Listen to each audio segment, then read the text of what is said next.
All right. Deadman Stone Podcast with your hosts, Mr. Deadman, Becky, and SK. How's it going? Hey. I want to raise. Pretty good. Oh, you mean from like the $0? Go get to Jack. Can you double that? I will times it by 2. So which would still be 0. There you go. Look at that. Oh, and if Get to Jack.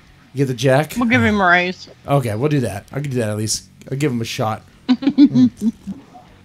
All right. And our guest tonight, Mr. Wile E. Young. Is that it?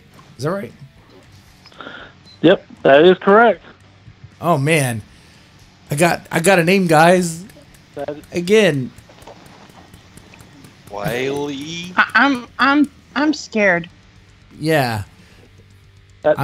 Were you named after a cartoon? Wile E Coyote. I named myself after that cartoon coyote. Okay. Yeah, and I bet you. I like it. I like it too, and I bet you people in the chat probably thought I was going to go with that. Wile E. Coyote. You probably thought I was going to go with that. I did. Yeah. I did. Yeah.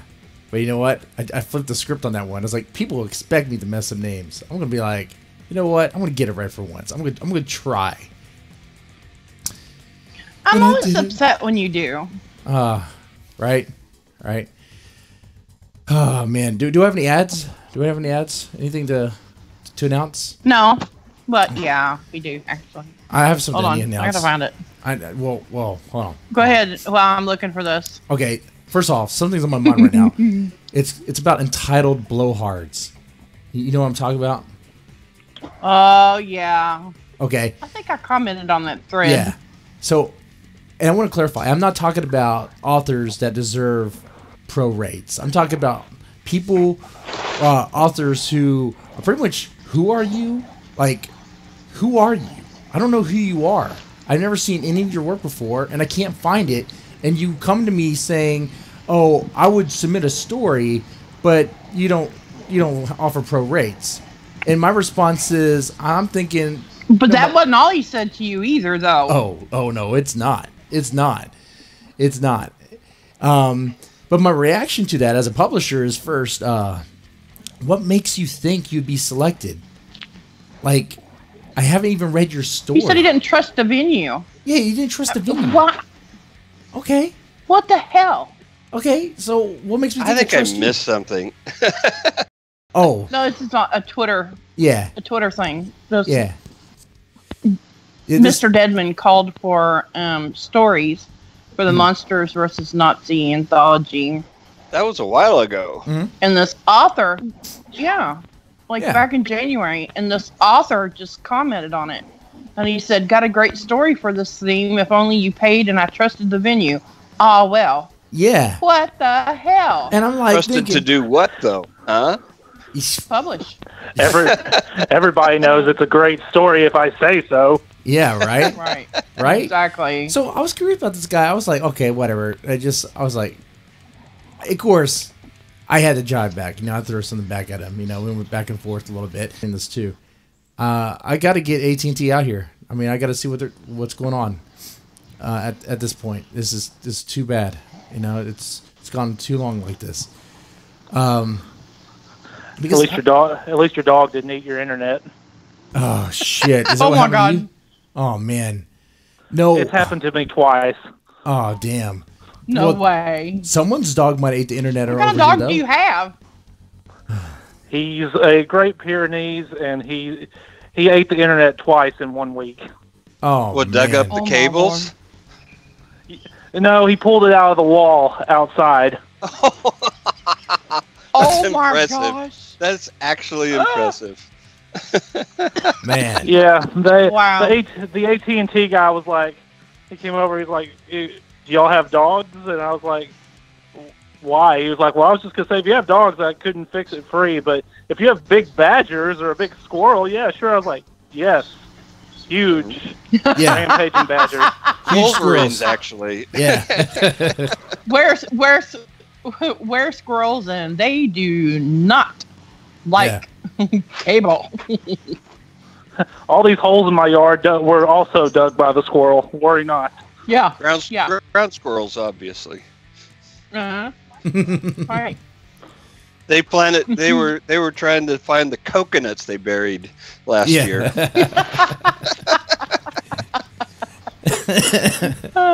You got these genetically modified squirrels, man. These mutants.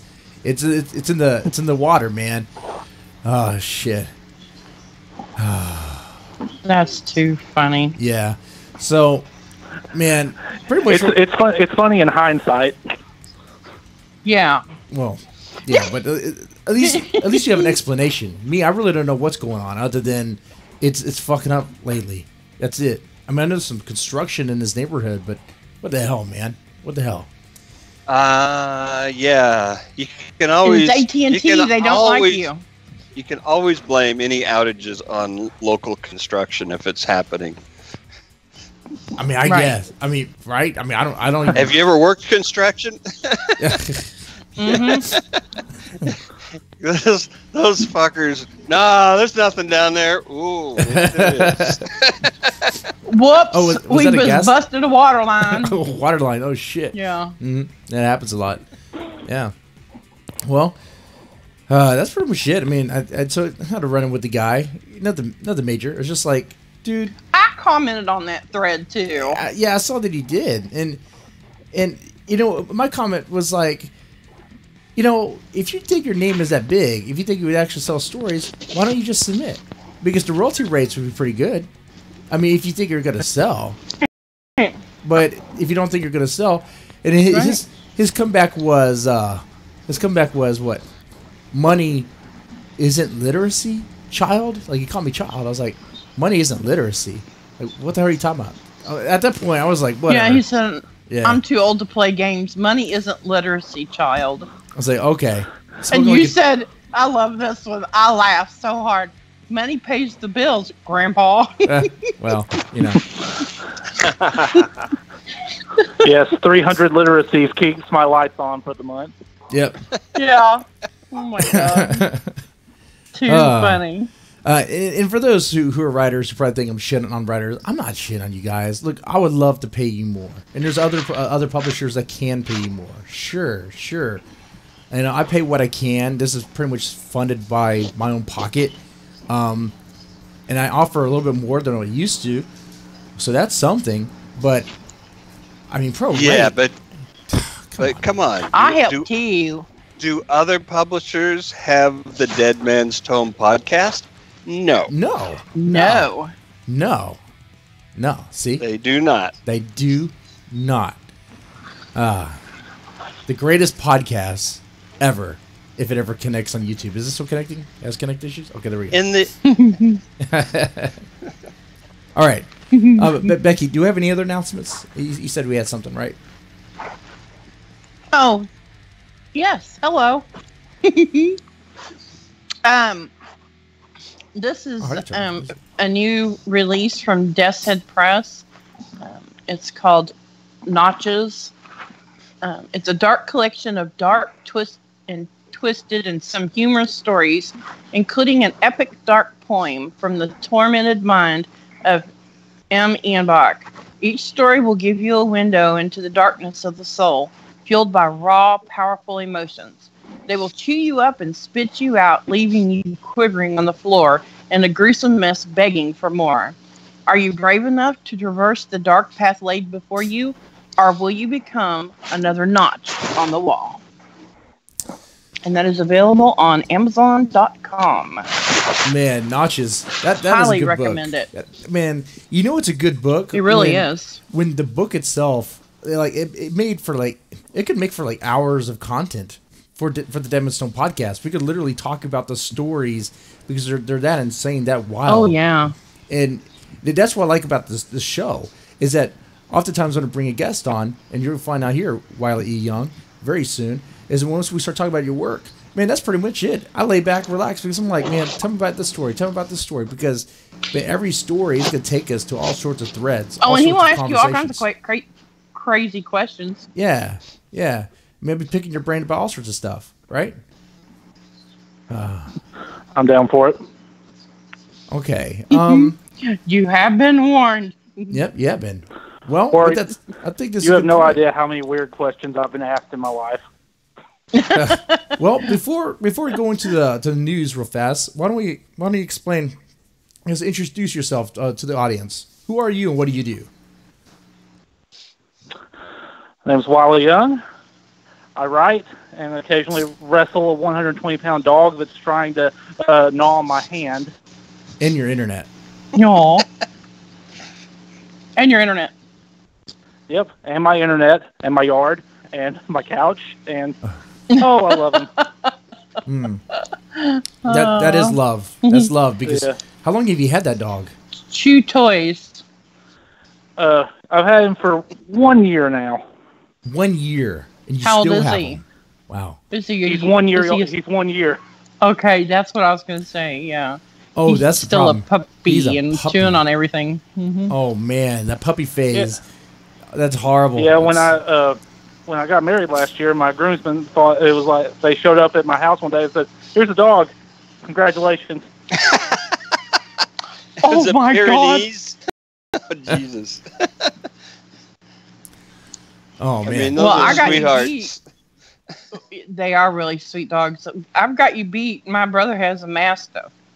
She's 170 pounds. Ooh man. That's all well and good. Mastiffs are great dogs, and I think I would take one over this monster. Yeah, she's very calm and laid back. She doesn't chew on stuff, but she's a good dog. Man, yeah. I had the experience, man. A little puppy, my dog Chloe, a border collie, not a border, a Labrador boxer mix, and man, she would tear up all over the place, just to tear up like the furniture and everything, digging into the fence, all sorts of stuff. Like there was nothing that was left undestroyed, you know. And then she'd go around eating cat shit. She'd just go around eating cat shit in her own shit. Yeah. She'll just go around and she'll find some cat shit in the yard and just start munching on it. I'm like, what are you doing? It's crazy. Do you know that there's stuff that you can sprinkle on their poop that makes it taste bad? Now, my question... You'd have to put something on it? Well, that was one question. But my real question is this. Who the hell tried it to see? The dogs. The dogs tried it to see. Dogs apparently like the taste of Who poop. was the test subject? Dogs. Yes, dogs. Dogs. Does this okay, dog? Does this poop taste good? Does this one taste Right, bad? Exactly. How do you know that the dog thinks it tastes bad? I get what you're saying. How do they even know the product even works? Gotcha. Well, Yeah. You want to know how? I can figure that out. No. No. What is it like? no. Is it like bacon bits? Like you spray some bacon powder on the dog turd and then it makes it taste better? It's like it's a powder. No, it doesn't make it taste better. It says it makes it taste bad, so they won't eat it. Oh, well. Good luck with that. That's your next challenge. We're gonna get you some of that powder and sprinkle it on your food. No, we're gonna get some of that powder and sprinkle it on your hamburger and see if it tastes bad. Yeah. Well, you see, my dog Kojak, he'll eat anything but his food, his poop, the curtain, and my favorite is when he ripped up my favorite's when he ripped up my copy of Pet Sematary I was rereading. Oh no! It's like he knew. Oh, sorry. My wife just commented from across the room. Her birth control. Whoa! Oh my gosh! How was he reacting? We found him digging through the fridge later that night looking for some ice cream. His hormones were off. My dog actually got into a syringe of CBD oil. Oh, damn. Didn't realize it for a while, but she could barely walk. Her back legs did not work at all. Once I figured out what was wrong with her and that she wasn't like having seizures or some shit, it was actually pretty entertaining. Oh, man. Right. Okay. I want to know, does the CBD oil do that to you? Yeah, my back legs barely work as it is.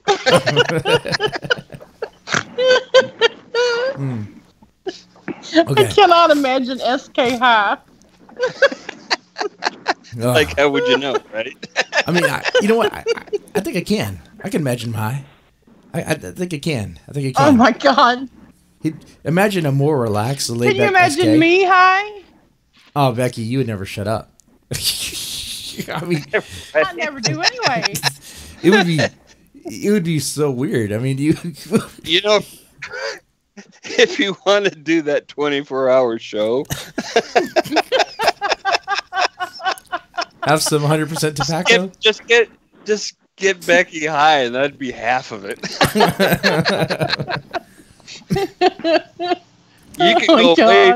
You could go wait out to dinner and see a movie, and then come back and take over. That's still be talking. Oh, that's right. We could. And by the way, I need to put the goal on the stream. There we go. I'll put it there. If we reach 100 subs, we'll do a 24-hour stream. Well, I say we. It's really gonna be me. I mean, if I think Becky's part. I think if SK wants to hop on for a while, they don't have to commit. I'm the crazy motherfucker who's gonna commit. Okay, we'll make it happen. All right. Ever since I was released on my own recognizance, I have a real problem with the term being committed. And so I might agree to do it, but I'm not going to commit. Oh, okay. All right. I will. Well, of course you will, Becky. You're kind of crazy. Maybe just a little bit. All right. So, yeah. So would with you that, like that about me? With that, I think it sounds like fun, actually. Let's roll into the news real fast, and then we'll go into Wile E Young a little bit more. And Mr. Young, feel free to chime in at any point because this stuff is wild. All right, Becky, take it. Oh, good Lord. Okay. This just kills me. A woman was attacked by a jaguar while taking a photograph, apologizes to the Arizona Zoo where she got attacked. Now, ask me why. Well, why? Because the stupid woman crossed over the barrier to get a selfie with the jaguar, and the female jaguar reached out and grabbed a hold of her arm. Why is there a picture of a black leopard on this? I don't know the answer to that, but that's what's on the news. Yeah, article. That's what's on the news. I don't know. Weird. I don't know. They got their cats wrong. She sustained non-life-threatening injuries to her arm. Well, she's lucky. It's really hard to sustain life-threatening injuries to an arm. It's possible, well, but it's not easy. Ripped it off, I guess, It's just a flesh wound. Yeah. One of the guys that came to help her, his mom threw her water bottle in the enclosure and distracted the leopard, and that's how they got her away from it. The leopard like, a water bottle. Jaguar. 1 week. The jaguar. Jaguar. Oh, Jaguar. Jaguar. Yeah. Jaguar. Yeah. Have you ever seen a jaguar? You know what? I don't think I've seen I've seen a jaguar on I saw one at a. Let me see. I saw one at a zoo once, but I wasn't, in there with it. Yeah. I didn't want to take a selfie. So I saw a pair there's a place in Southern Oregon, right near the California border, at a place called Cave Junction. It's called Great Cats World Park. It's a fantastic place. This guy does rescue and rehabilitation of large wildcats. Mm. And he had a pair of jaguar brothers that they were fairly new there still. They're impressive animals, let me tell you what. They are seriously impressive. Man. Why in the hell would somebody get the brainy idea to climb a barrier and go stand in front of a cage with an animal that you know has really long claws and great big teeth? Oh, but it's just a big cat. And will rip you to shreds. But it's a big Watch cat. Lion King too much, I guess. Yeah. Listen, Or Jungle Book. He needs to put the crack pipe down.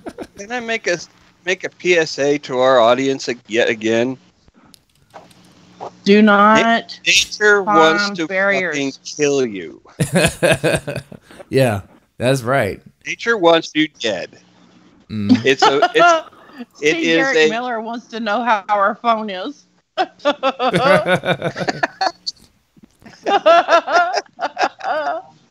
don't know how him. the phone is, but the cat's belly lights up every few minutes. She just wanted to get a selfie with Bajira. That's all she wanted to do, guys. It's no big deal. It's no big deal. Yeah. And Majira just wanted to give her a kiss. Yeah. Get over here. Get close. But wait a Boy, second. if I've seen the video of her being attended to right afterwards, and she did get a pretty nasty cut on her arm. Good. Well deserved. And she was not she was not, obviously she's never been scratched before. Well, I mean, who has like that, right? I mean, have you ever been scratched up like that before? Shit, yes. Oh. I mean, not 6 inches, but I've had deep cuts before on my arms. Hell, one time when I was a kid, my dad was working on the car out back, and he comes into the house, and he's holding one forearm with his other one, and it's cut almost from wrist to elbow. And he calmly goes up to my next older sister and says, "Can you wrap that up?" Oh. Well. She's about faint. She's like 12. Yeah, see, I haven't seen the My video. grandpa was out. I haven't seen the video. My grandpa was out in the workshop and was sawing some lumber. Yeah. And cut the tip of his ring finger and pinky off and walked in the house carrying them. Just as calm as you could be. He said, so what do you think we ought to do with these? Wait. My grandma was like, oh, shit. We I've can always make been more of sandwiches a- out of those. I've always been Man. more of if I get seriously injured like this, I get really angry about it. Mm-hmm. Mm-hmm. Yeah, that's one response. Yeah. Absolutely. I mean, I would be more angry. But yeah, I've been yourself, sliced open by sheet metal and glass and odd different things. Yeah. I mean, I've been stabbed before, but I mean, it's like, okay, well, yeah, it stings. Yeah, it's not the end of the world. You'll heal. You'll be fine. Learn your lesson. Right. Now, so what's gonna happen with the Jaguar? Is the Jaguar fine? Are they gonna put it down? Or something? No, the Jaguar's fine. I would be absolutely outraged if they did anything. Exactly, because it was against not. this cat. I mean, it didn't get out of the enclosure. It didn't go attacking people. Nope. It wasn't the animal's fault at all. I was really impressed by the response from the zoo. They said the cat was defending its territory. It didn't do anything wrong. Yep. Right. The woman is literally stupid. You know. Yeah. Yes. She made a very dumb mistake, which could have killed her. And she would get the Darwin Award. Absolutely. You know? Could have. But you know, there was some tour guide there with some kids who saw this and they're like, "Look, children, natural selection at work." Yep.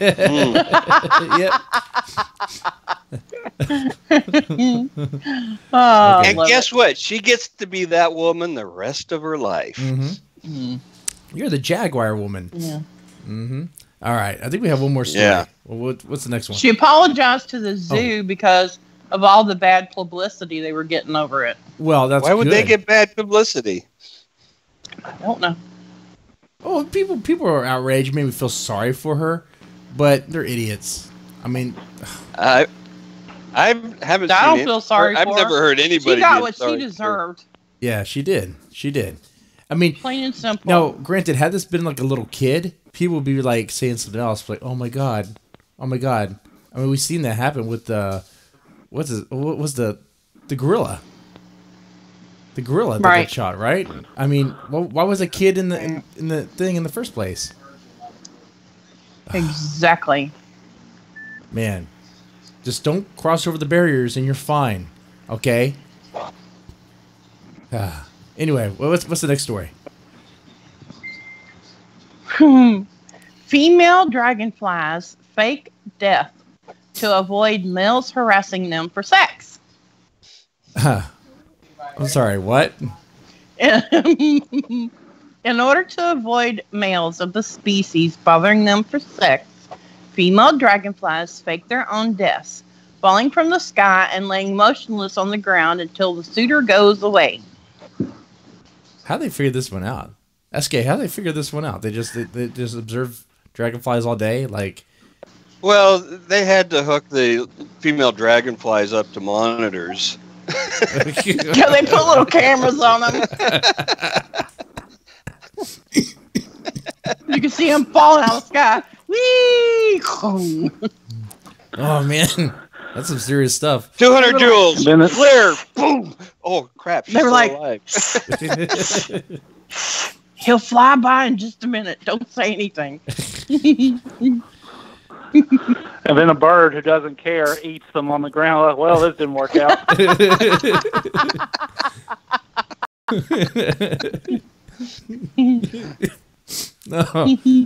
So even I thought it would be worse than death, and I was wrong. I'll go one step further. You know what's better than faking death? Actual death. Yeah. Oh man, it's like even in the insect world, there's like a Me Too problem, I guess. What? Yeah. You're being harassed, so what do? You just fake your own death? I mean, what the hell, man? You think Just until the coast is clear. I wonder. I mean, could the ladies try that? Could they just fake their death? I mean, Well, I guess they can. I've dated women like that. Oh dear God. Oh man. Well, it does say that this guy spent 2 summers studying them in the Swiss Alps. There's no damn dragonflies there. He's gathering information we never knew. I mean, this is. I learned something today. Can I ask you a serious question? Yes. That's an excellent question in on its own. Yeah, I know, but okay. Why do we give a shit that the dragonflies do this? Because curious, right? People want to anthropomorphize them and find some human parallel in this behavior. And there kind of is one, I guess, in a way. That so even female insects avoid male insects, like when they're being harassed, you know. So maybe what women will So if I learn is that pretend maybe, like I'm dead, I won't get any more dick pics. yeah, you got to pretend like you're dead. You gotta say you're dead on Facebook, so no more dick pics. So like, just change your thumbnail to like a grave, say rest in peace, and maybe you get no more dick pics. I don't know. Will that work? No. No. Man, and there's some creepy motherfuckers. I'm willing out to there. tell him I'm dead. Man, She died. and with the amount of stories I receive on like necrophilia, like there's some crazy motherfuckers in even the horror community that I wouldn't be surprised would still hit it. Really? Well, I'm not saying just because you write it you like it, but I'm saying let's put it this way. Well, not every horror writer is a necrophiliac. No, I mean, you get a lot of stories like that? Well, I used to. Well, not every horror writer is a necrophiliac. I would imagine every necrophiliac is a horror writer. Oh, well, not a horror writer, but a horror fan. No. A horror fan. Unless there's one that like listens to like Taylor Swift or something, or I don't know, like Is it possible to like The one, What's that? the ones who write the necrophiliacs who write horror fiction, usually that same horror fiction is used against them in a trial because it's not fiction, it's a diary. Yeah. Chris Miller wants to know if all those stories you got on necrophilia were from Bob Carl. Probably. I mean, I don't think I ever published them, but yeah. Listen, you know, I really don't know about the details of being a practicing necrophiliac. That's got to be a damn tough job. I mean, coming up with dates. Yeah, right. I mean, you think picking up a chick in a bar is tough? Try finding a dead chick. Oh God! Eric Miller wants to know: a 5-second rule apply to dead women? Is it so cool if they haven't been in the ground any longer than 5 seconds? Oh, shit. That's wrong. I like that. Well, I think 5 days is the rule in necrophilia. Chris Miller says it's research. Damn it! We gotta go to the morgue. I'm sorry. I might have like where does I'm diseased. If you, I have heard tell that some of these people do bribe morgue employees, but beyond that, I have no idea what they do. Oh yeah, they had that. Digging up body is labor intensive and very risky. Yes. So paying someone who's watching the morgue or working in the morgue would be a little bit easier, but how do you? I mean, I guess everyone has a price, right? You go there with like $100, $200, be like, hey, let me in there. No. I mean, absolutely not. No. I mean, you would say no. There's no amount of money. You would say no, but I don't know. You might run into that one. It could happen. Would you not say no? I would say no. Oh my God, I hesitated. I mean, it's not my grandma in there. I'd be one of those. I'd be one of those. Of course, you can come in. Your client or whoever you want to be with is inside that cremation oven. Don't worry when it shuts behind you. Yeah. I might lock them in. It's just for privacy. Okay. All right. So, wow. Whew. Okay, that's it for the news. All right. Wile E. Wile E. Young. So why do you write horror? I write horror because I grew up loving it, and basically it's what I enjoy writing the most. Yeah, I'm the ultimate, like, you know, growing up horror fanboy is like, well, I like the Wolfman and Dracula. I'm gonna do my own. So much better. Oh, that's cool. I like that. So did you create your own monsters? I do, for the most part. Oh yeah. Or take monsters that I feel have been very underutilized in recent literature or film, and put them back, and, you know, try to make something around them. That's like really who? Cool. Like what kind of monsters? I'm curious. I know about the overused ones. I know about the overused ones. What are some lesser known monsters? Well, you know, you've got the standard triad of zombies / you know, Frankenstein monsters and vampires and werewolves. But, you know, right. Going back to the old Universal ones, like, how long has it been since you've read a good Mummy story, or read a good Gilman story, or the Invisible Man? Oh yeah, yeah. Invisible Man hasn't been done in a long time. Mm-hmm. Yeah, but I was like, that's Fish People were actually my my debut novel that Death's Head Press just put out. That was my I guess my go-to for that one. Nice. You got a fish story. So on I take it you've seen Cabin in the Woods, that movie? Yes, Cabin in the Woods. I am familiar with it. Yeah, yeah. My favorite scene was the merman. That was my favorite scene in that movie. Did we lose Becky? Because it's really quiet. I think did we lose Becky? Yeah, she had. Yeah, she had to go answer the door. Okay, that's so. Because I warned her not to, but too late. So, no, the best scene in Cabin in the Woods is when the unicorn is running around killing people. Yeah.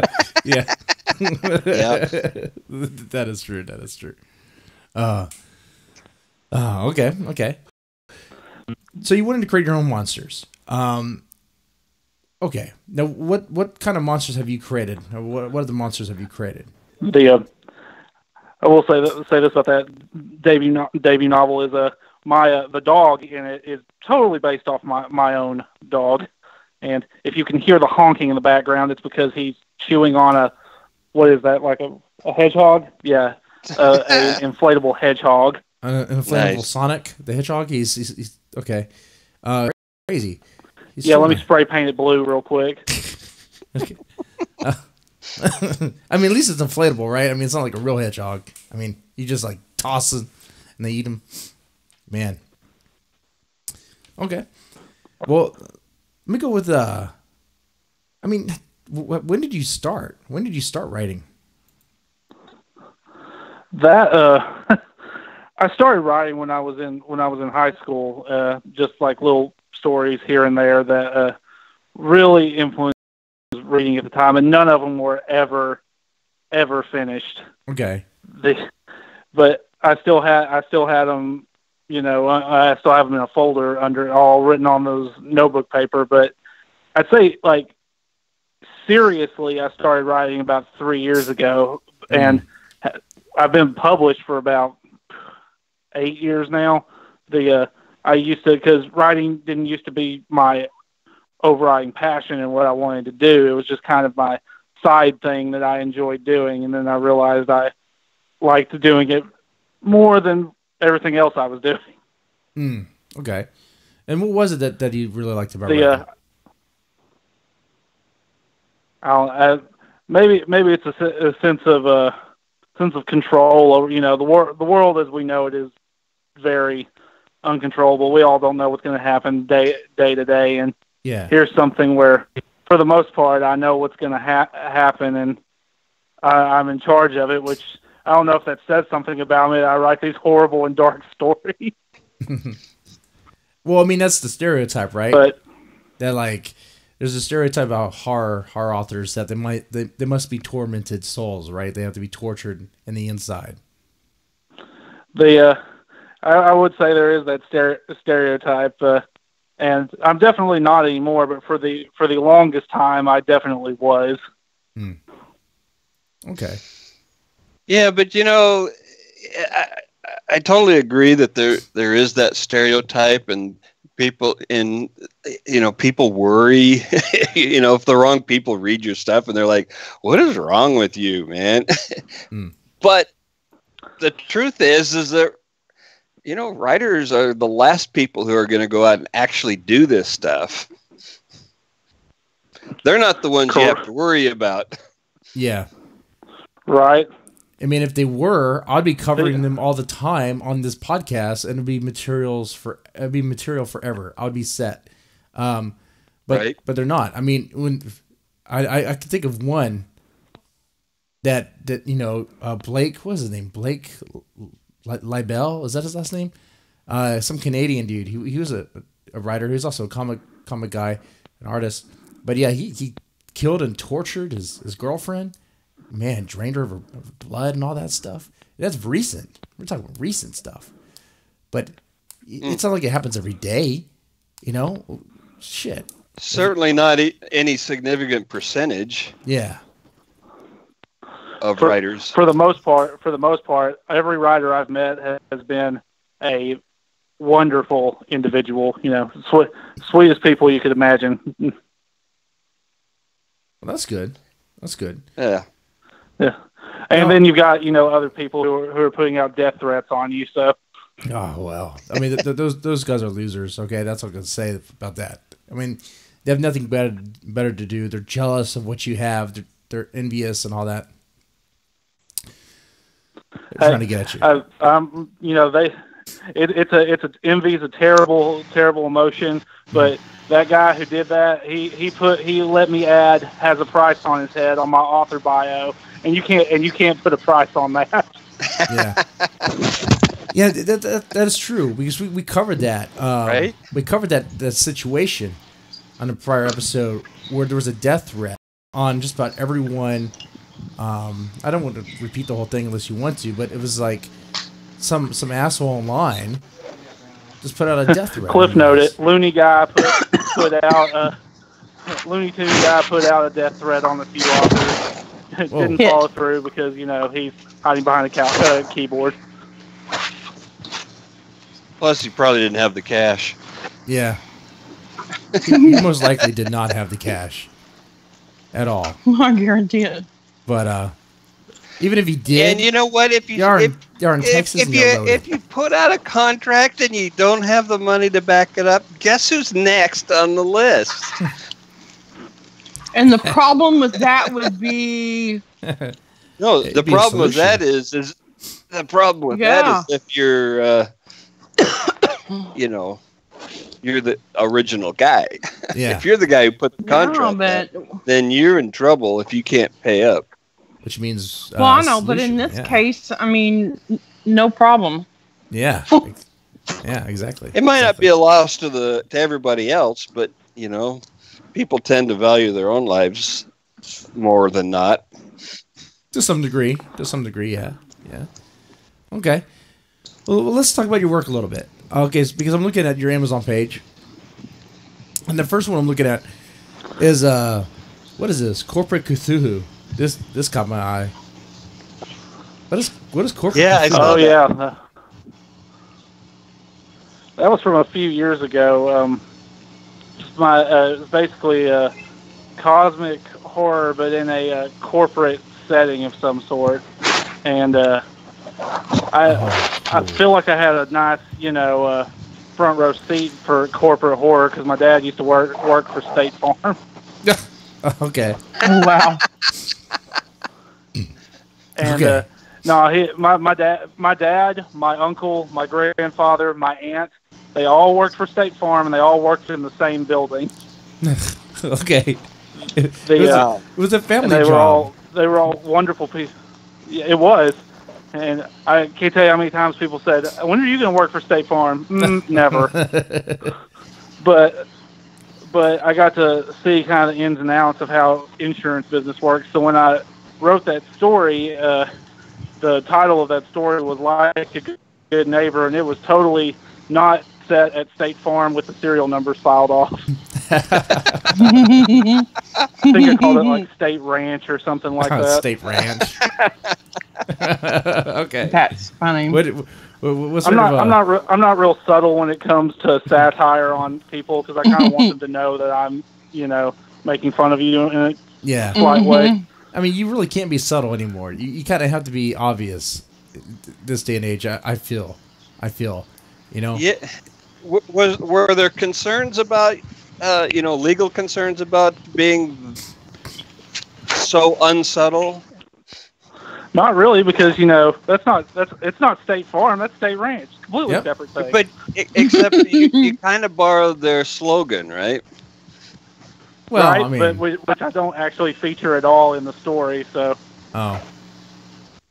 I mean, I guess to draw the parallel, but I mean, we don't have an attorney on right now, but the argument that they would have to come up with. We know one. We do, and listening to him a lot, Nick Ricada. The argument that they would have to come up with is that they would have to prove damages. They would have to prove, oh yeah, that story, the way they're using that, it's damaging. Unless they just want to say, oh yeah, you're using a slogan and that's copyright. But I mean, okay, it might be trademarked. But as we all learned last year, when we all studied trademark law over the summer, yeah. Thanks to Felicia. Yeah. Copygate. You can only trademark it over certain products. Mm-hmm. You have to name specific products, and so book titles cannot be trademarked. We learned that too. Yep. That is true. Though it would be frowned upon if you released a if Wile E. Young, if you released what, Pet Cemetery, misspelled the same way. Right. Yeah, I think the horror community would frown upon that. I think the HWA would have a problem with that. Yeah. If you put totally not Stephen King's It.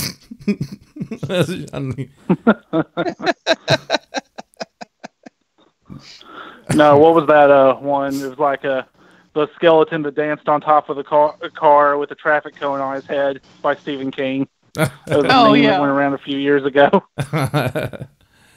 Yeah. So tell me about in your story. But now, if go ahead. I was about to say, if State Farm, if they wanted to approve damages, I mean, I'd really like to see them be like, the breeding this caused us to have a mass naked worship service in our corporate lobby. Wait, don't they have that anyway? I mean, they have those, right? I mean, I heard they do. I mean, Alex Jones. I never personally. Why haven't I ever been? Huh? I never personally participated in one. What my family got up to in their State Farm office is their own business. It is your family. That would be kind of weird. I mean, that would be the weird part. I mean, yeah. The naked orgy part would be fine, but it's your family, so that's not gonna fly. Yeah, you don't want to see your uncles like that. You really don't. No. You don't want to see your brother like that either. You don't want to see anyone like that. Nope. No, not anyone in the family. Jeez. No, nobody in my family. I could think of people, but we won't go there. Now, this was you said this was a few years ago, right? When this was released. Yeah, the corporate Cthulhu one. Yeah, that was a few years ago. Yeah. So like 20. What sort of response did you receive? 2016. Well, sorry, I missed the question.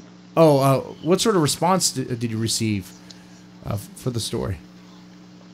For the most part, it was good. I mean, you always have people who down the anthology, stuff in it isn't what they're looking for, that kind of stuff. But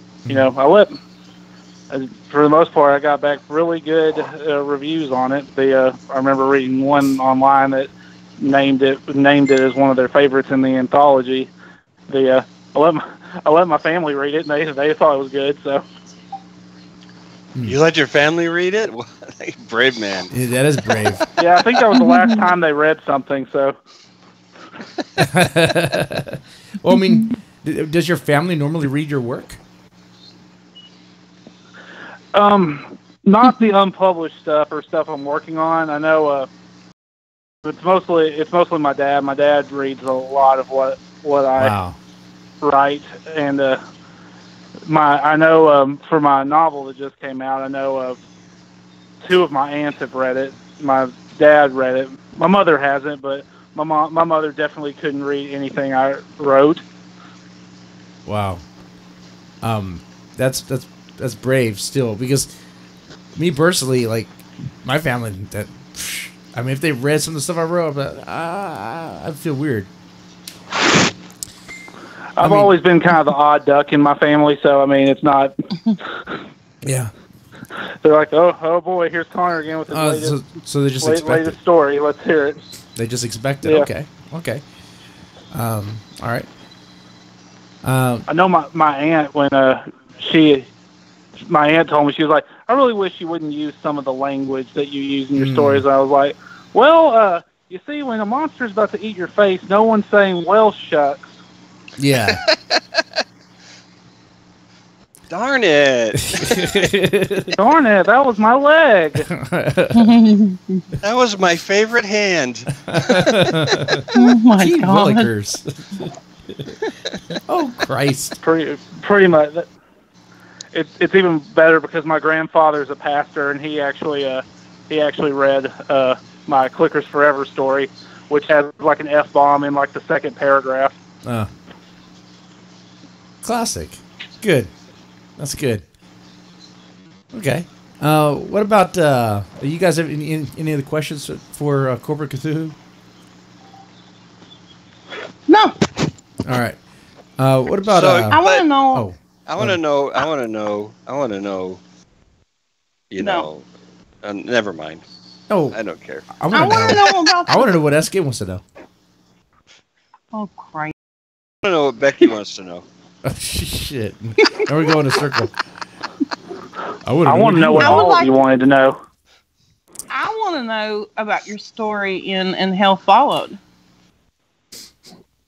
And Hell Followed, which is doing well, by the way. Amazing. It is. Yes. That was such a great anthology, and I'm honestly surprised I managed to get in there. I'm not. As a publisher to another publisher, I'm excited for them.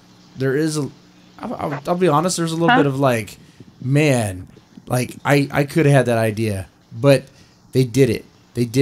And it's doing well. And they have great names in there too. Now, for those names, I would definitely pay pro rates. You know, not just someone I've never heard of before, but wow, it's doing well. Like it's ranked 13 or no 12 in horror anthologies. Mm-hmm. Yep. Yeah, it's doing well. And that it was such a good concept. To the amount the names that Jared and Patrick at Death's Head managed to attract to that, just it's amazing, phenomenal. Mm-hmm. Yeah, it is, and you belong in there. Mm-hmm. You do. And it inspired me as well. Inspired me to probably save up some money and do a big project with some big names as well. So what we can do, we'll come up with. But yeah, because that's what works. I mean, Death's Head Press. I mean, they said it. I mean, and they came right out the gate with this. Right, this was like one of their first, right, or is this their second release?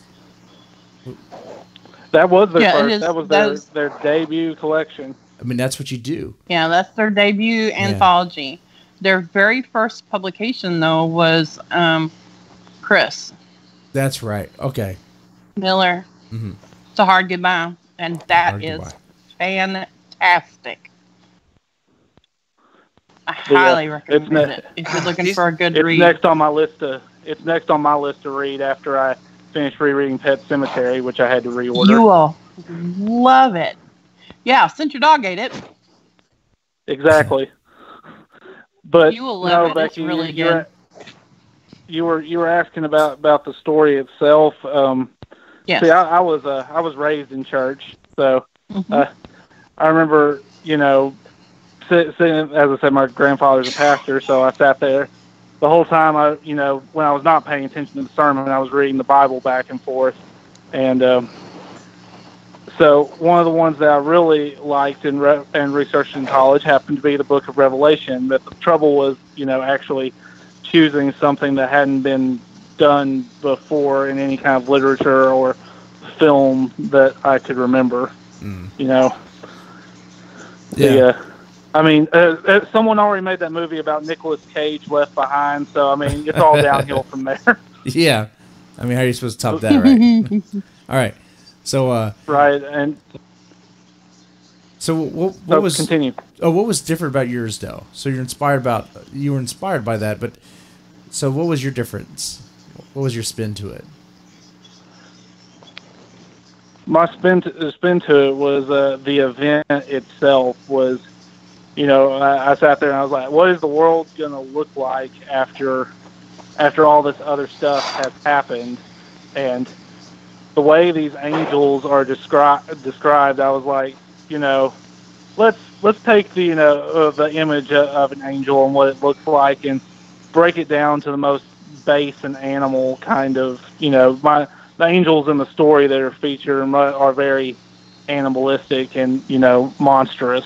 Oh, wow. Okay. Especially because I took that, I think it describes them in one where it's like they saw this angel that had four faces. One was a bull, one was a human, one was a lion, and one was an eagle. And I separated all those out to where there's four different angels, each with one of those heads. And you've got the lion angel. They like run into a room and he's sitting there chowing down on somebody. Damn. Okay. Better repent. it's too late for that. You know, shit. Exactly, and that's why I wanted to make sure is like all the people that are in the story, they might have, you know, I don't know, been unsympathetic at some point, but they're pretty sympathetic now, and it's like the world's passing by, and it's too late. No one cares now how good you can be after the fact. Yeah, and I like that. That's some pretty original shit. I've never heard about an angel with a lion's head.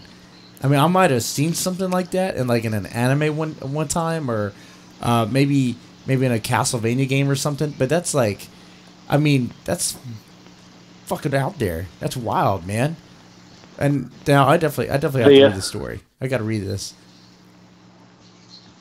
It's good. You want to read it, man? There's no flaming swords, and do not be afraid. It's be very afraid. No. When did you start writing? And when did you start writing seriously? Or taking it seriously? To short story it for you. When I was in college, I started working on a novel. I actually finished it after 4 years of work on it. God willing, it will never see the light of day because it's terrible.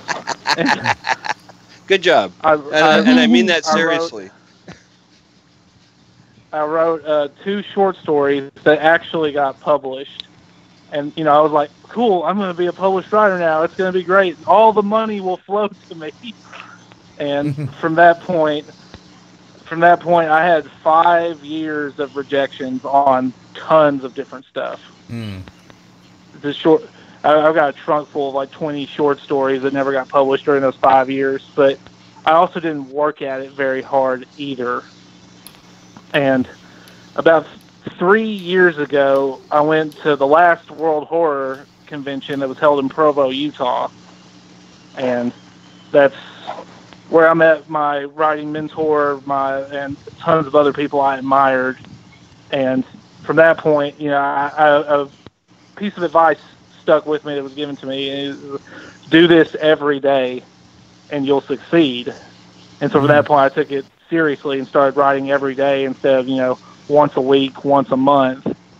And there were still rejections. There's still been plenty of rejections, but the acceptances have come more often and are coming even more often now. Yeah, that's great advice. Very much so. So that's how long I've been writing and how serious I take it.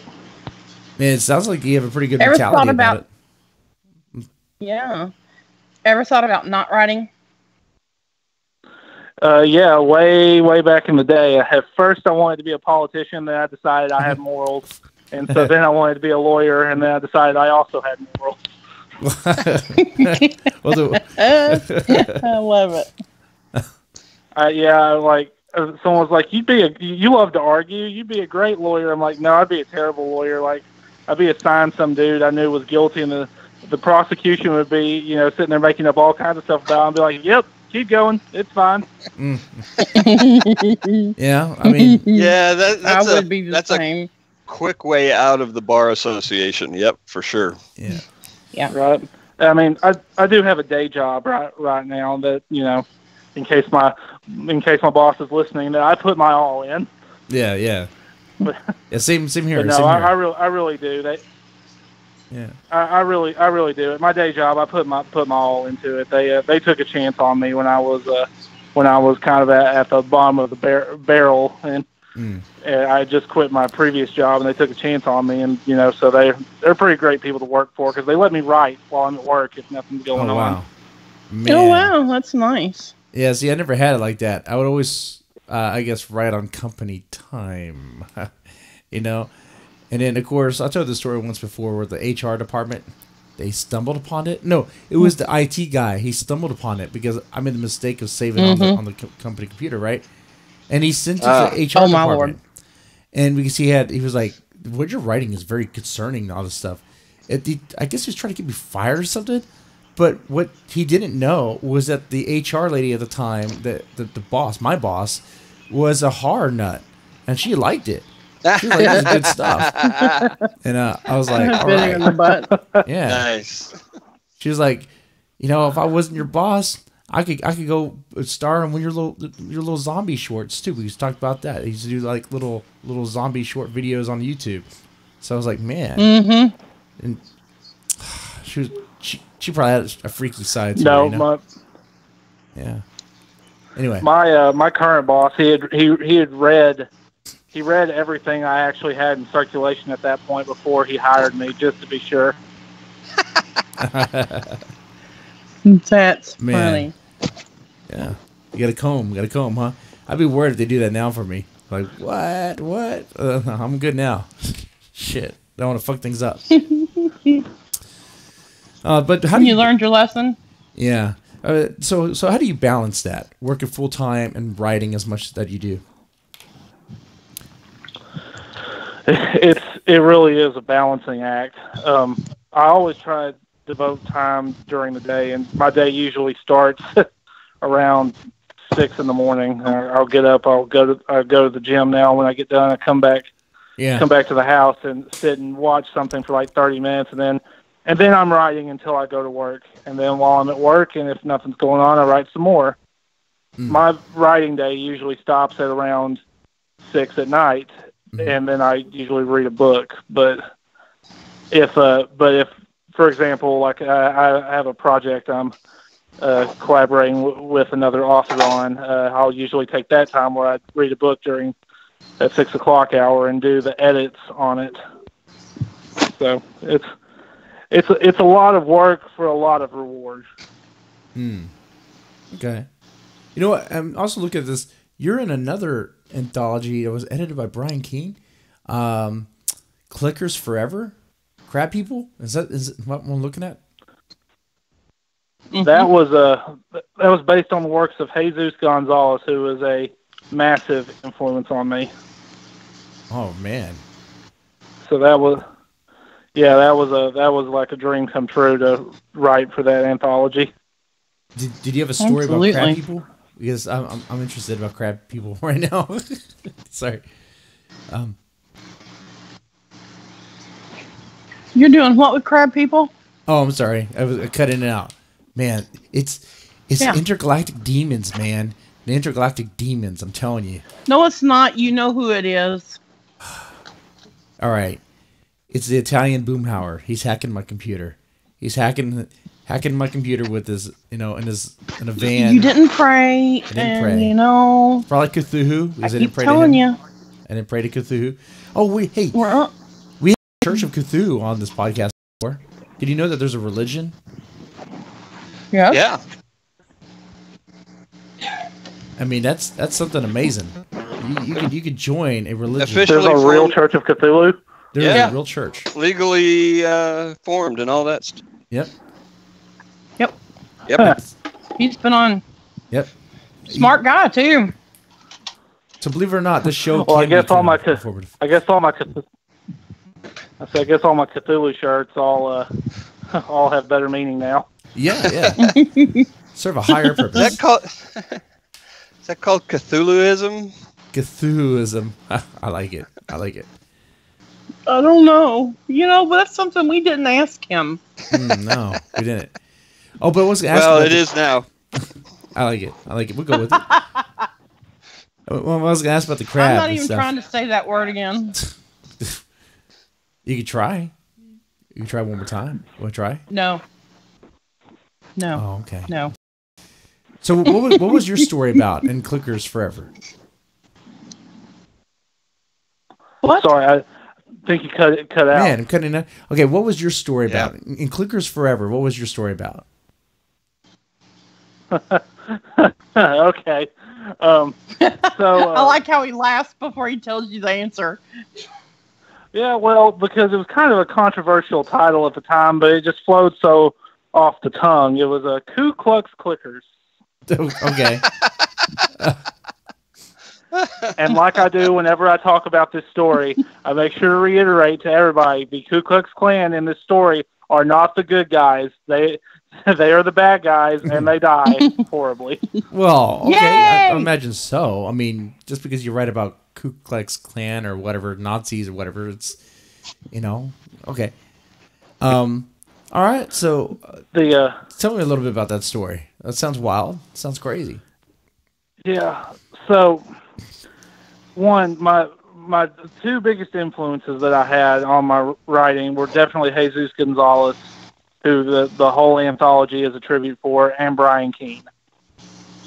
Right. And so I remember when I listened to Brian's podcast, I remember a couple years ago, they were talking before Jesus' death about writing a quicker story that was set in the South. And unfortunately, he passed before they could actually write that story. So when Brian asked me if I wanted to do this anthology, I was like, well, you know what? I'm going to write that story.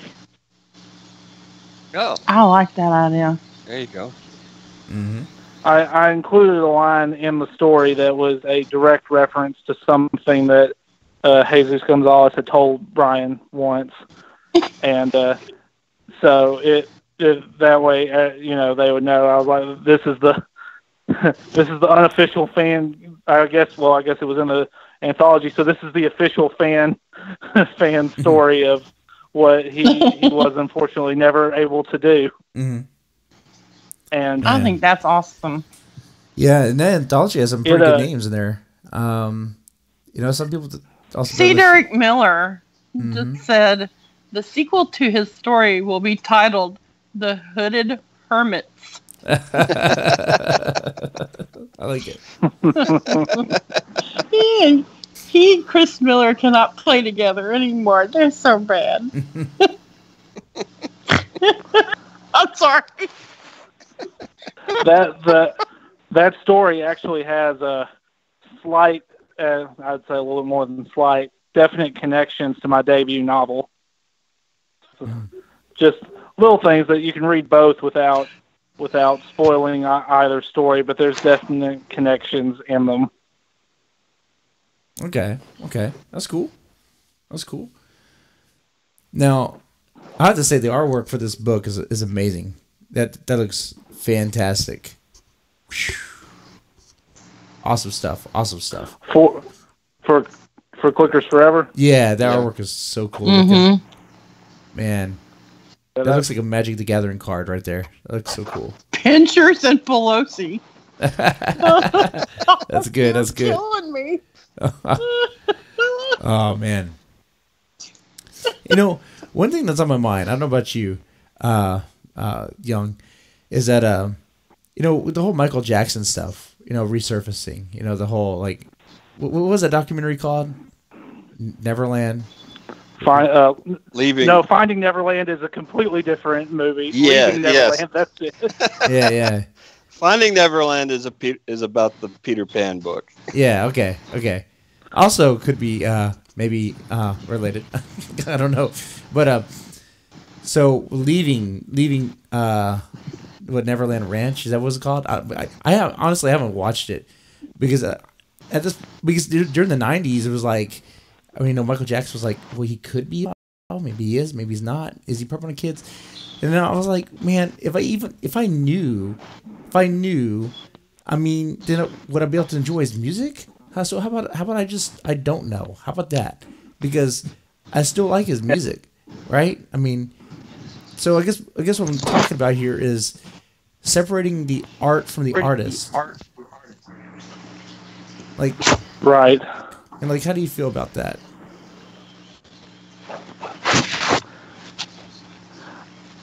It's sometimes it's difficult, especially for accusations of like what Michael Jackson has done or allegedly has done.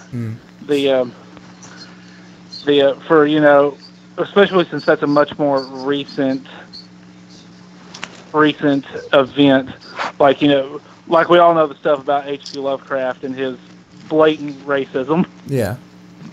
Yeah. So for some, I feel like it's easier for him because he lived nearly 100 years ago. Yeah, and it's also easier because it's easier to separate the artist from his work because of time, and I think that'll eventually happen as well with Michael Jackson, where people will acknowledge the terrible things he did. It's okay to enjoy what he created.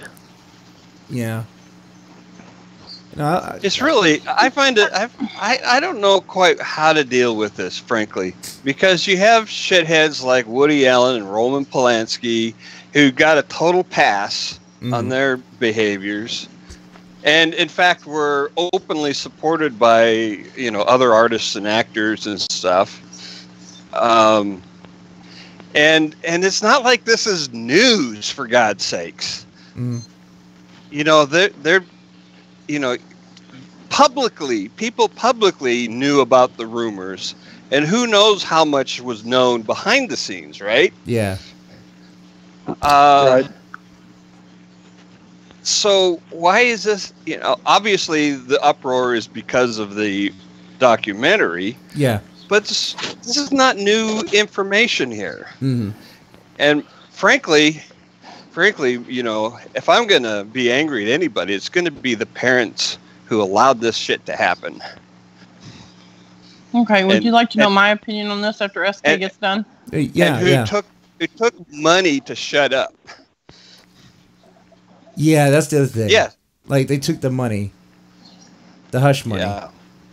Which happens a lot. I mean, I think Bryan Singer gave some hush money. I know John Travolta gave some hush money to a guy that was accusing him of some stuff. But I mean, it's I'm not saying it doesn't lessen the offenses in any way. Yeah. But you don't put your kids into those situations, for fuck's sakes. Yeah. I mean, okay, Becky. Well, sorry, I was gonna say one Go ahead, thing. Jesse. It's just that, because I'm thinking, I can kind of barely rationalize how you decide that it's okay to let your son stay with Michael Jackson, even if, like, let's say the rumors are floating around, and then you still let your son go over to spend the night at Michael Jackson's ranch. It just seems weird. I mean, you'd have to be like a super fan, right? You'd have to be like a super fan and see no evil. I mean, it could happen. It definitely could happen. It's just like the same sort of people who send like their daughters to R. Kelly because what? Like, why? Like, why would you do that? I mean, it just seems weird. But I'm sorry, Becky. It's okay. Okay. First of all, the man's dead. Yeah. You're never going to know the truth about any of it. Not that you ever would have known the truth about any of it anyway, even if he wasn't. So, I mean, he can't defend himself. He can't, because he's gone. Does it stand to reason that maybe they're doing this to create publicity? I mean, they could be. They're keeping the name in the forefront, and for the film. Yeah. Yeah, that's a total P.T. Barnum move. Absolutely. Oh yeah. The other thing is, when. Why is any of it our business? It's not. It's just not. Well, it's like, I mean, if it was stuff. I know, but I mean, if it was your child that was over there, I mean, think about this, Jesse. You have a son and a daughter. Yeah. When your daughter's 15 and says, "Hey, Dad, can I go to Mary Sue's house and spend the night?" and you say, "Are her parents going to be home?" Yes. Well, okay. Mary Sue has a brother. Mm-hmm. If something happens while your daughter's there, God forbid, mm-hmm. and she doesn't tell you, mm-hmm. and then she goes back again. I mean, yeah, and then I find out whose fault is that? Right, and then whose fault is it? You cannot blame, the child's parents in that because, well, you didn't know. Yeah, if you knew that it had happened, right? If you knew, and you knew that it really had happened, and you let them go again, then I would say there was something that was wrong there.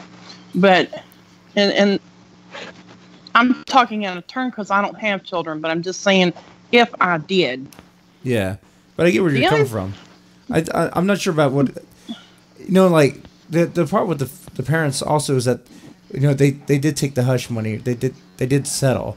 I mean, people do settle in court. Okay, well, instead of going all the way, because what are you gonna do? Are you gonna fight his whole team of lawyers? I mean, good luck. I mean, well, you have to look at that too, like this.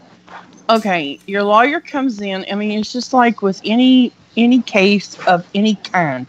Your lawyer comes in and says, "Okay, you can. You've got 16 felony counts against you, but they're willing to drop it down to one with time served and 3 years on the shelf, or we can go to court and maybe get it all dismissed." Mm-hmm.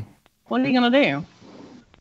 What do you do so it's the same thing of, do you take the hush money or do you take them to court all the way? Do you have the money to do that? Do you have the resources? Can you get a lawyer that would take the case to begin with?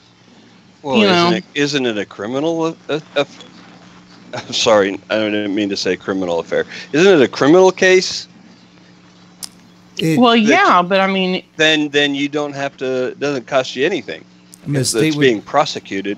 Yeah, it's being prosecuted by the state. Well, okay, but this is a problem that happens when people who live without fucking principles. They don't know what to do, and so they take the easy way. If you're gonna do what's fucking right, do what's fucking right, regardless of whether it's easy or not. Yeah. But no, exactly. So you were talking because about, in the end, it makes you look bad, Mm-hmm. And hearing all this, when somebody takes a settlement, I always wonder, unless it's like, they sued them for $20 million and they take a $15 million settlement. I mean, that's different. But I mean, when they take a payout for something, I always wonder, Well, they say people have a price, but wow. For your child? Yeah, if you're in a civil case, there very well can come a point where the settlement is the better option. Right. But typically those come with gag orders. Right. And that's not no pun intended. Yeah.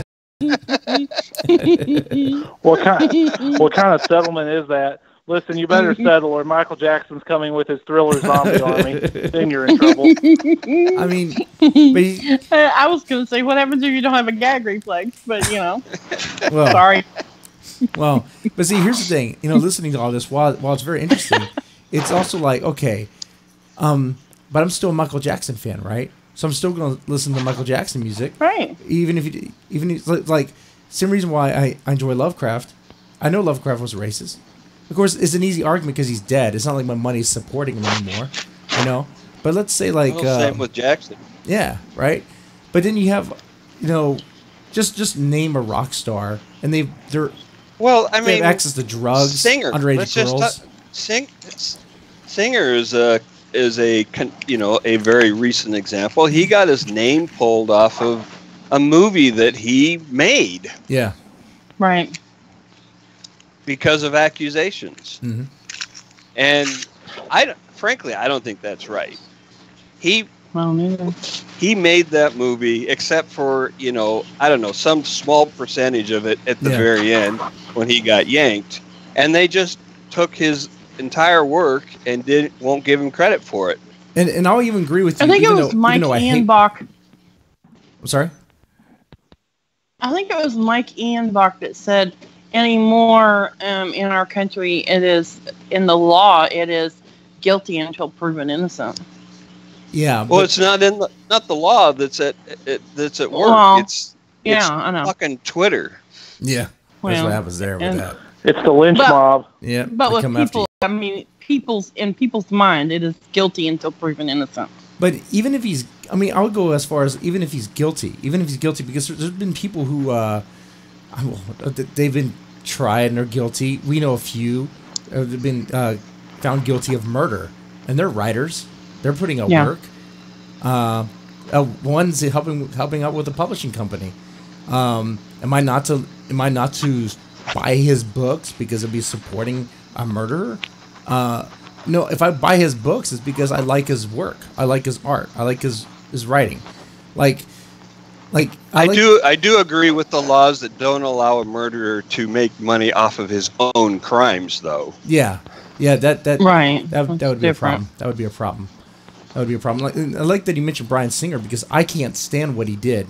I personally have a very huge problem with what he did. Honestly, I think he did do those things. Now, of course, I don't have the proof, but I think it's very likely that he did. And perping on kids, that definitely is a problem. It's a good chance of that.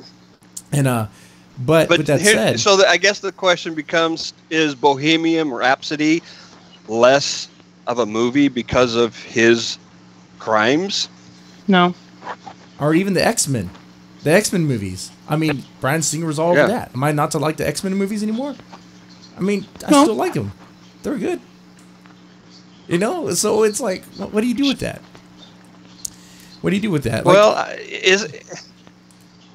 I just am slowly coming to the conclusion that imagine it's like a blind taste test of wine where they cover up the labels and you have to decide what you like without knowing who made it.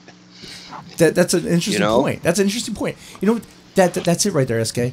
Because see, liking the movie, the music, the writing, none of it requires actually knowing anything about the author, or the director, the actor, the musician. You don't need to know anything about the artist to like their art. Yet, the moment you find out anything about them and it's bad, it's like, oh no, I have a problem with this. Right. Yeah. That is interesting. But then my mom told. Oh, go ahead. My mom told a family member one time that she had a big problem with this person, and for a very good reason. And she told them, she said, "I don't have to like you. I can love you without liking you." That's true. That's true. Huh? That's what my kids say. I have to love you without liking you. You dork. It would break my heart if my kid said that to me. I'll be like, whoa. It was so sad. Your kid will never say that to you. It'd break my heart. I think it might be a personal journey as well. Yeah. How so? What you can tolerate and what you can, if it bothers you, if you feel convicted about it, then that's up to you to decide. If someone else doesn't feel as convicted about it, as long as they're not actively supporting someone who's actively doing horrible things. It's not like Michael Jackson, for example, is continuing to do anything because the man's dead. Yeah. So it's not like I feel convicted every time Thriller comes on the radio. Well, the interesting thing not about only that, but if you look at it, that contractually the studios still have to pay Bryan Singer every dime. Just because they took his name off of the project doesn't mean he isn't getting his cut. And so, you go to see Bohemian Rhapsody, you're giving him some of your money. Mm. Right. Yeah. But even then, the other part about this is, even if you do, let's say you give an artist money, right, for the work they did, and they in turn use that money to buy drugs, or use that money to buy underage prostitutes, or use that money to do all sorts of stuff, horrible things, right? It's like, are you responsible for what they do with that money? Because that's no longer your money. No, that's their money at that point. So right? I used to think that, oh my God, I would be enabling them, but it's like, that's not my money. Well, you don't get to earmark it. Yeah, I'm not endorsing their bad behavior. I'm supporting. I say supporting. I'm enjoying the content. If they asked you to borrow money, and you knew that they were, you knew that they were buying drugs, and you gave it to them, that is enabling. You know, it's not the same as paying them something that they did a job for. So there's this guy in Wichita, Kansas, who was a security systems installer, and if you want to take this to a ridiculous conclusion, the people who had this guy install security systems were supporting a serial killer. Because their money went to support what he did. BTK. Yeah. So it's ridiculous. You can't know what they're going to do with the money that they get. And you can't have any say over it unless you hand it to them directly and say, you can't buy hookers with this. Yeah. Now, which of course they would then immediately do. No, just because you said no, not to. Of course, I get it. I mean, for some people, it's like a case-by-case basis, right? It's like, I mean, this situation, that situation, I don't feel comfortable with it, and I respect that. I'm cool with people with different mindsets on this thing because it's interesting. Yeah. It's difficult. It's very very gray area. Yeah. And people have interesting feelings about it, and that's cool. I mean, that's fine. Of course, when people get on the soapbox and be like, if you support this, then this means that. That's what I'm just like face palming, like, come on. Like when the Simpsons removed, they don't get to decide what your actions mean. Yeah. To you. What? It's like, come on. Man, what does it say about this? I think it got out of my system. Separating the art from the artist. I think it did. Oh, thank God for miracles. Are you feeling better now? I think I'm feeling better. It still kind of pissed me off, though, that The Simpsons removed an episode that was old. Like, why do they even have to do that? Like, it's an old episode. Like, no one even remembers that. Stark Raving Dad? I think it was the name of it. The one where Michael Jackson was on it. Why? Because Jay just now realized he could have been... Yeah. Hopefully they can remove all the DVD copies from people's houses as well. Yeah, good luck with that. You know? Well, that's some stupid ass shit.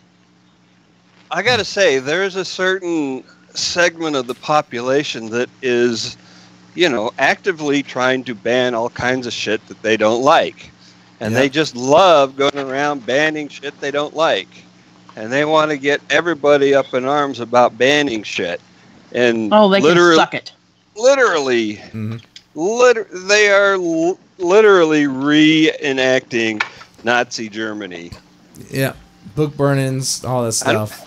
Book burning, tear it all down. And it's not the ones who say people are Nazis. It's the people who complain about Nazism who are actually acting out these scenarios. It's kind of ironic now, isn't it? It's like it's kind of spinning around. It's like going around. It's so weird. If you want to ban shit in a country with the First Amendment, you are actively working against the First Amendment. Mm-hmm. Right. And that's the other thing too, right? Freedom of speech. We did an episode on the show called Freak Show where we talked about like pro-ana stuff, right? Like pro-ana is like a group that's like pro-anorexia, like they support being anorexic. In a very unhealthy way. It's amazing. Way. But it's like, it's what do you do with that? If they're in America, they're free to kind of voice that stuff. At least they would be. Mm-hmm. I know, kind of like going off topic here, but like to bring us back on topic, one thing that's kind of interesting, I'm thinking one artist in particular that's very troublesome is Bill Cosby. That scenario, because that one, you can say he was an artist, but he was also selling himself, wasn't he? He was selling himself, like he was the inspiration, wasn't he?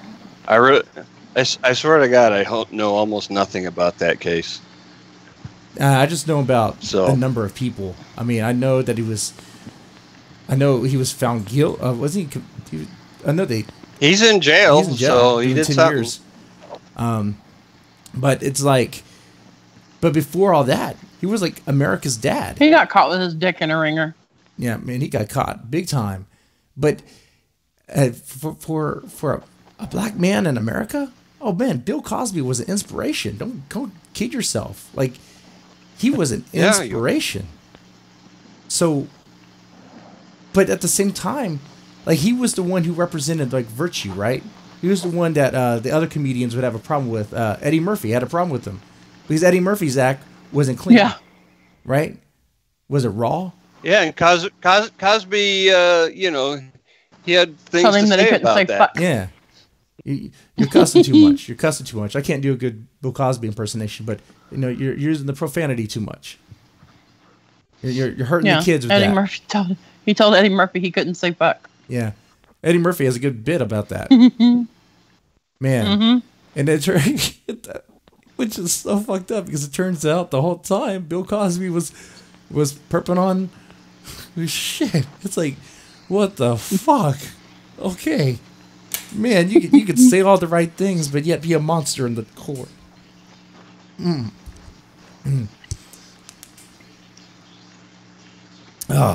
never know. People are strange. You never know. You never know. It's I think it's all the demons I get. People are crazy. Yeah, man. People are crazy, and it's like, you know, my takeaway with the Cosby thing, and then a few others. It's like the people that you hear talking all the right things, or trying to be like inspirational, trying to inspire people to do right, makes you wonder, what skeletons you got in your closet, man? Like, you're saying all this good stuff, but who the fuck are you? You know, I don't think you're some motherfucking Jesus. Like, who are you, man? No, even Jesus had problems. Even Jesus, he cursed out a fig tree. He cursed a fig tree. He got it to wither, and didn't he flip the fuck out on tax collectors?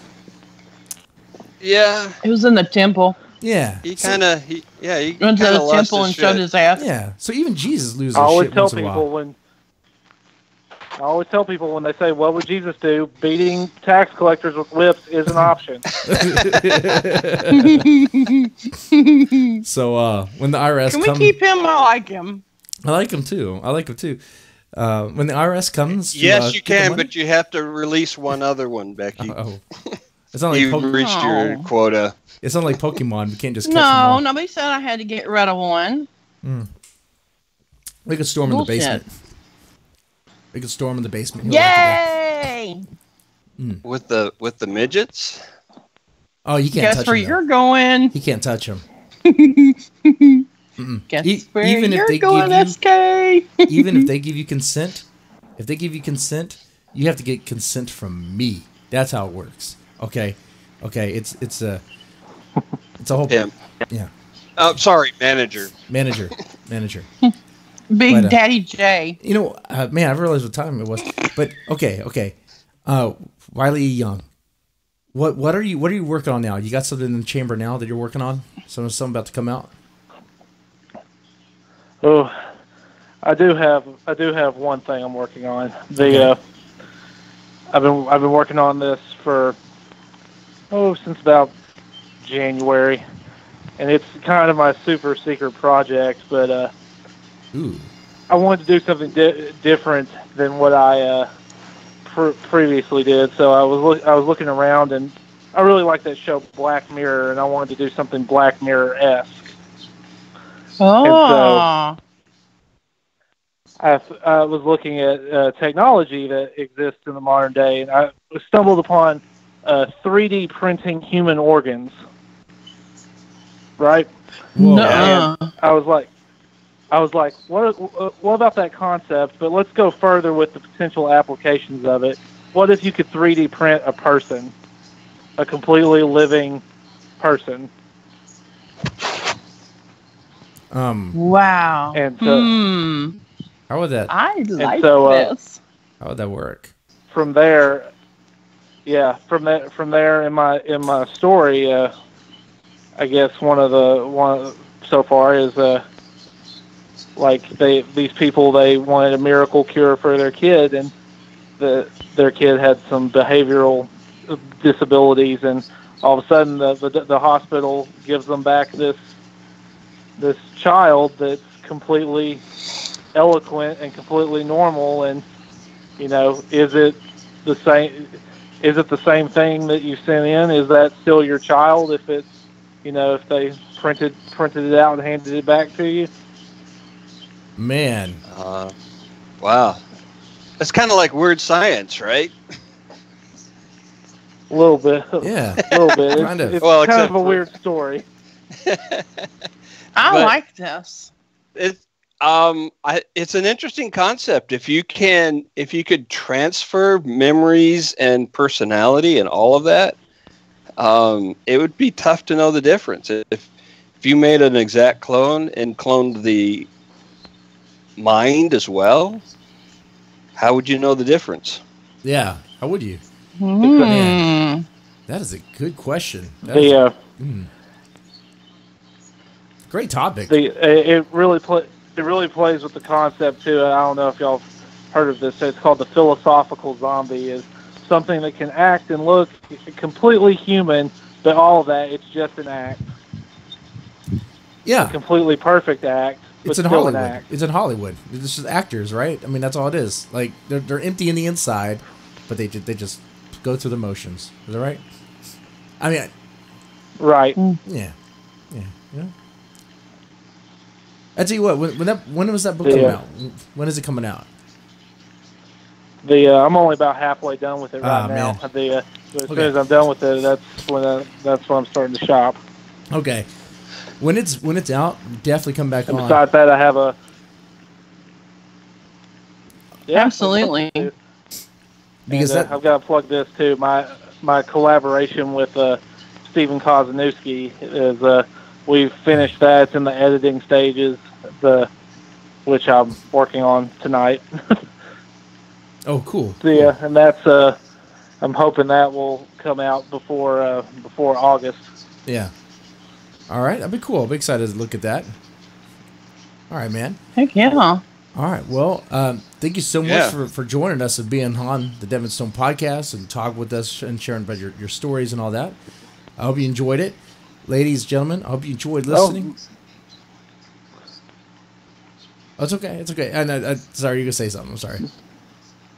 No, it's fine. I was about to say just thank y'all for having me. I really enjoyed it. Oh, no problem, well, thank you. We really appreciate it. Thanks for being on. Great. And ladies, gentlemen, we made it this far. Press that thumbs up button. Subscribe. Notice if you subscribe during the live stream, a little thing pops up on the screen. It's kind of cool, Subscribe, share. Y'all take it easy. Bye.